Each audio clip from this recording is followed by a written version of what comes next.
In one of my live streams, a viewer asked me which one would I pick, Algorand or HBAR, and immediately I said I would pick HBAR. But giving it some thought, I feel like I answered that question a little bit too quickly because I haven't really made a video about Algorand and it was a bit unfair for me to just, jump into one project without thinking too much about the second.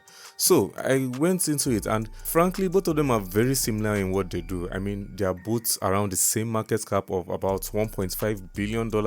They are both claiming to be the greenest cryptocurrencies, having negative carbon emission. They are both proof of stakes. They are both smart contract cryptocurrencies projects. So how do you pick a winner? When it comes to projects like this, all you need is institutional adoption, and even in that regards, both of them have the potential to be adopted by institutions, because they are eco-friendly, they have extremely high transactions per second. When it comes to picking a better project among the two, we will now pay attention to the development activities, which one of them has more developers, which one of them has more dApps built onto it, which one of them has more DeFi activities. And I found some interesting things which I'm going to share with you in a moment. In fact, this Algorand versus HBAR debates that I've been having in my head gave me a lot of thoughts about the crypto space. So if we look at Algorand first, it's sitting at $1.7 billion in market cap with 72% in circulation. So off the bat, its tokenomics is excellent. I mean, this is Algorand we're talking about. It's a great project, a smart contract cryptocurrency project, a layer 1, so it can create its own narrative. It's the world's most decentralized, scalable blockchain ecosystem. That's a big claim, and that's a claim many other projects are using on their sites as well. And one of the reasons why a lot of people are bullish is because of this man here, founded by Turing Award winner and MIT professor Silvio Micali. So yeah, there's a very bright mind behind Algorand. It's a great project with a lot of potential for the future, and some news even came out for it recently. Jessica Sai-Chin is now the chief marketing officer for Algorand. I mean, we're talking about someone who's worked with big brands like WhatsApp, Nike and Apple. So she's a marketing veteran, and this is going to actually give a lot of boost to the Algorand, because let's face it, there's a lot of layer ones, there's a lot of competition in the crypto space, even in the smart contract field. So how do you stand out?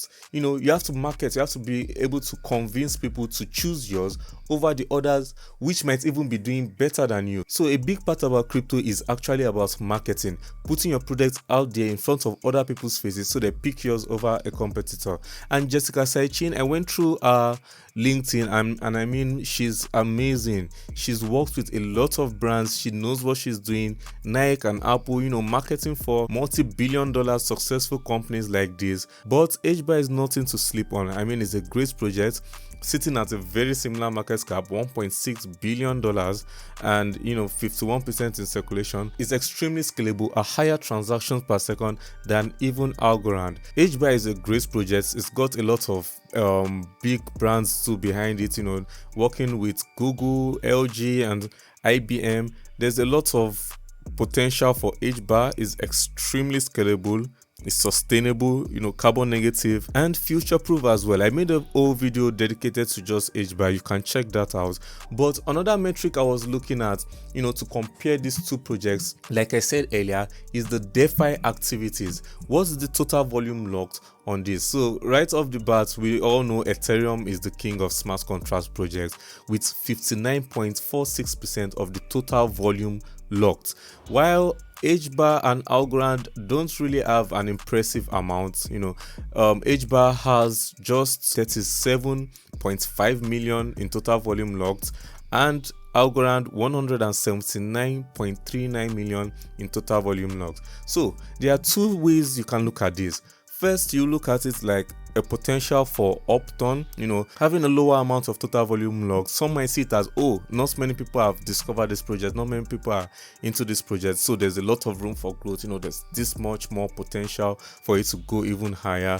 While some will look at it as, it means people aren't really developing on this chain, people aren't really interested. So however you look at it, ultimately what matters is the adoption, and I think Algorand has made an impressive move. But let's look at HBAR too. HBAR is behind some big exchanges and companies like LCX and that ISO 2022 compliance, things like that. HBAR is not falling behind when it comes to being future proof. When I think about it deeply, there's a lot of excitement in cryptocurrency projects that are new and upcoming. Look at Aptos. Aptos is ahead of Algorand and HBAR. What does Aptos do? It's not as popular, it hasn't been around longer, yet it has overtaken Algorand and HBAR. And that should give you an idea of the kind of space we are in. You can't really remain fixated on just one program, on just one layer, one solution, on just one smart contract project. You just have to keep moving. You can't stagnate in this space. And it's kind of ridiculous because everybody that comes ahead, everybody that comes forward, they all say one thing. They are all, touting one narrative. We are the new Ethereum killer. The fact that a project has to claim to be an Ethereum killer shows just how much this space likes to stay with the first mover, Bitcoin and Ethereum. I was saying it earlier in another live stream to one of my viewers that, see, I love Polkadot, I love Algorand, I love HBAR, but people aren't really ready to leave Ethereum alone. People aren't ready to move away from Ethereum. So it's one of the reasons why I'm extremely bullish on Polygon Matic, because people just want to stick with Ethereum and they'll rather use a layer 2 solution that works with Ethereum than move over to a layer 1 solution. Polygon Matic has a lot of partnerships, big brands, Disney, Reddit, Starbucks, Coca-Cola. These people are working with Polygon because they want to use the Ethereum that they all know and love before the proof of stake and the sharding, comes to make Ethereum extremely fast and scalable.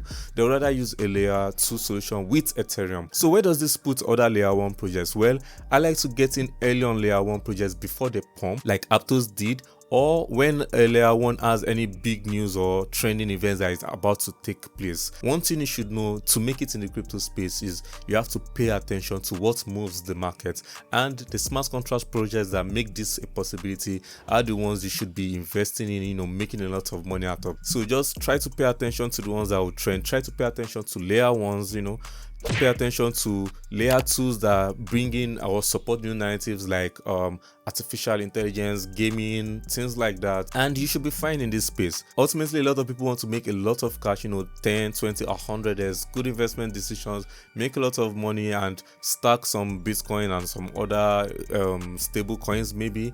So I do my best to find these kinds of projects and put it on your radar. Be sure to subscribe if you don't want to miss anything like that. Thank you so much for watching this video.